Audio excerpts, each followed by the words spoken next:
Hello, my name's Mark O'Keefe. I'm executive editor for Herald-Standard.com. Welcome to this edition of the fifth quarter, and I'm substituting this week for George Van Benko, and with us is our regular contributor to the regular co-host of the fifth quarter, Mike Ciarochi, of course, sports editor for Herald-Standard.com. And so Mike, so we got the big Steelers first game, and Jeez, they just couldn't make this game any bigger. No, possibly. It's actually, when you think about it, Mark, it's to me, it's a perfect way to start the season. I mean, the other half of the division is playing each other. I'm not sure if Cleveland's at Cincinnati or Cincinnati's at Cleveland, but it didn't get much bigger than Baltimore and Pittsburgh. Especially down there.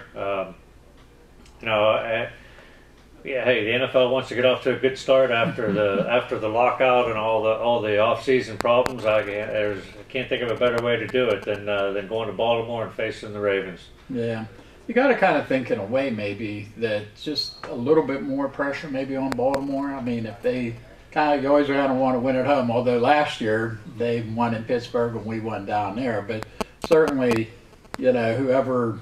If Pittsburgh would lose, you wouldn't think it might not be as bad as if Baltimore loses. Mm-hmm. If they lose, they got to really feel bad. Yeah, I would think since they're the home team. I looked at the latest line; they're favored by a couple of points.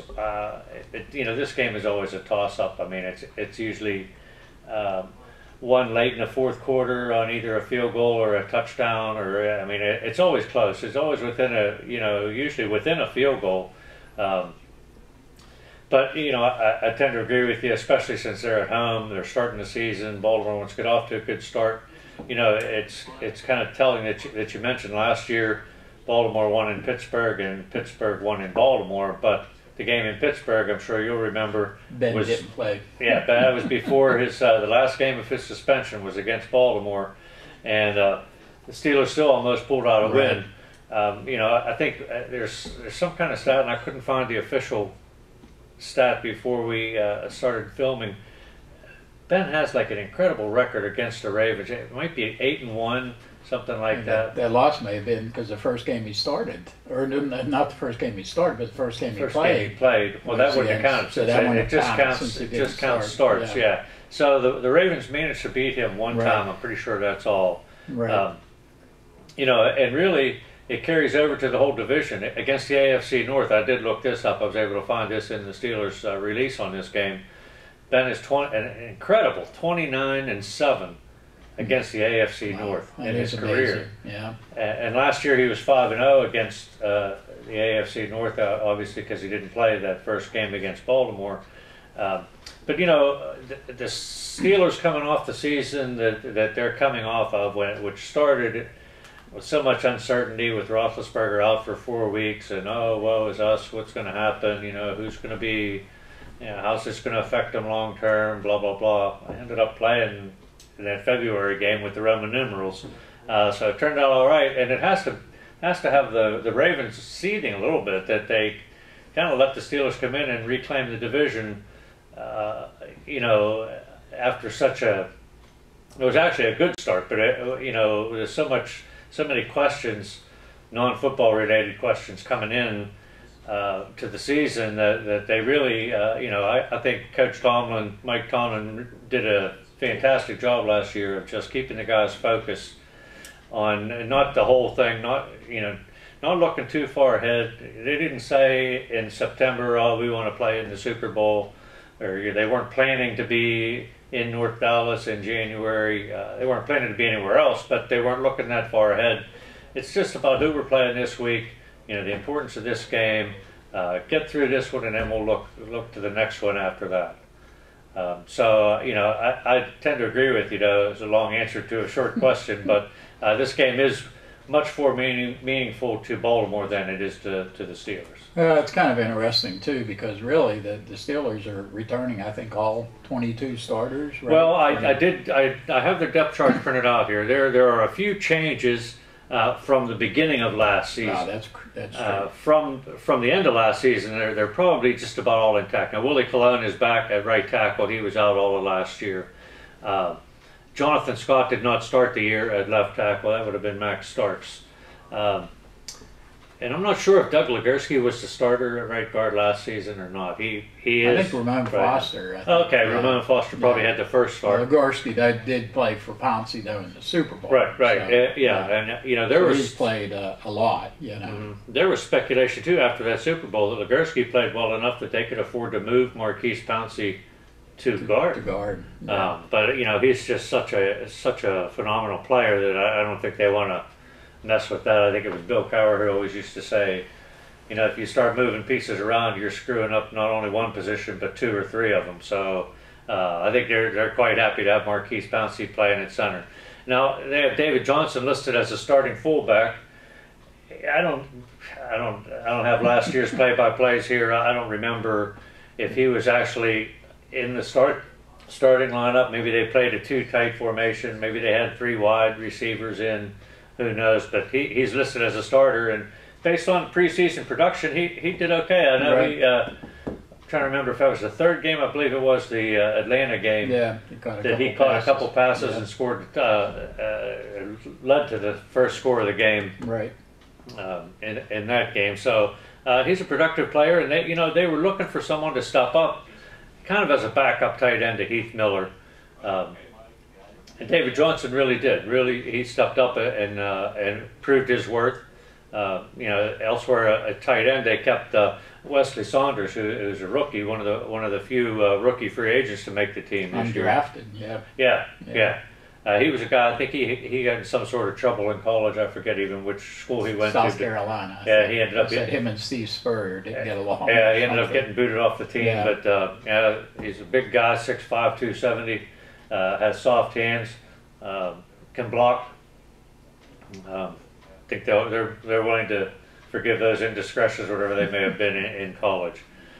But a lot has been talked about, and a lot of people are making arguments about this age of the Steelers defense. How they're getting long in the tooth, and wondering whether they can keep it all together for another year. Mike Tomlin kind of poo-pooed that question just by saying, hey, these guys have been there, done that. I mean, as long as they can go out on the field and produce, he's willing to go to battle with them. But when you look at the other side of this particular coin, Baltimore's defense is not as young as it once was either. Ray Lewis has been around 17 a good long years while. Or something. It's amazing. It's amazing. Yeah. Ed Reed is no spring chicken. He's been injured more than a few times. Haloti Ngata, the big nose tackle for the Ravens, is relatively young. Terrell Suggs is kind of young. He's been around a good bit. But they had been struggling. I know last year coming into the season, they were struggling in the secondary. This year, it seems they're really struggling on the offensive line, though. Talk about the changes on the Steelers. I mean, they took potentially their best offensive lineman, Michael Orr, and moved him from left tackle to right tackle. So he's not going to be protecting the quarterback's blind side this year.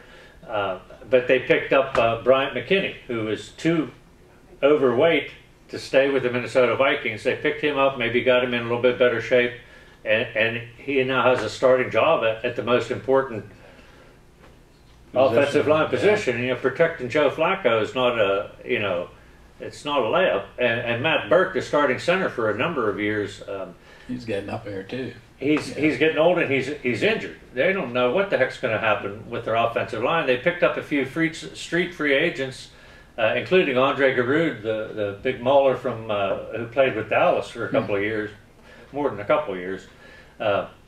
They just picked him up off the street. He'd been cut by the Cowboys. They picked him up, and he's listed on their official the depth chart for this game as a backup at both guards and center.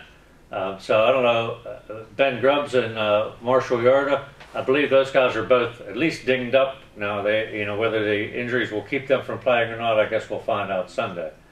Got a new wide receiver there, Lee Evans. Yeah, he's a pickup from Buffalo, and actually he's been looking pretty good for them through the preseason. I know just from being involved in a couple of fantasy football drafts, he's become a more popular guy now around the league, I believe, because he's in Baltimore and has a quarterback who can get the ball to him. In Buffalo, he was kind of a hidden gem up there. but he should help them out. Now, there was a report earlier this week that Lee Evans was walking around Ravens practice with a boot on his leg. Huh. So who knows? Who knows what that's all about? I wouldn't think those Ravens might try something sneaky. Nah, not the Ravens. No, they wouldn't do anything like that. You know, a couple other key points, I think, from the Steelers' perspective. Defensively, I'm not worried about them. You know, I think they're going to be healthy enough. I think they may be getting up in long in the tooth, but they're young enough, I think. What do you think about James Harrison? He's had some back issues, and how's he look to you? You know, he has said quite recently, within the last couple of days, that he's fine. He was asking, you know, reporters were asking him, well, you know, you practiced today, but what's your status for the game on Sunday? And he said, when do we play? Sunday, 1 o'clock? He said, I'll be there. Yeah. So, you know, offensively, I think there are a few points to make. Rashard Mendenhall really had an outstanding training camp. He has proven that he is a complete back. I don't look for them to use Mewelde more as a third down back as much as they have in the past. I think if there's going to be any kind of a rotation system, I think it'll be based on series, whereas Rashard will get the first 3 or 4 series, offensive series, and Isaac Redmond, who's also looking pretty good, may have earned like the 4th series or the 4th and 5th series or something like that. And Ben Roethlisberger, preseason passer rating 146.6. Incredible. Yeah. Didn't have a lot of playing time, I know, but he looks as sharp as ever. He seems much more at ease and peace, you know, at peace with himself and with his game as I've seen him. What do you think about Antonio Brown? I'll tell you what, the guy makes plays. He played really well. Yeah, I think he does.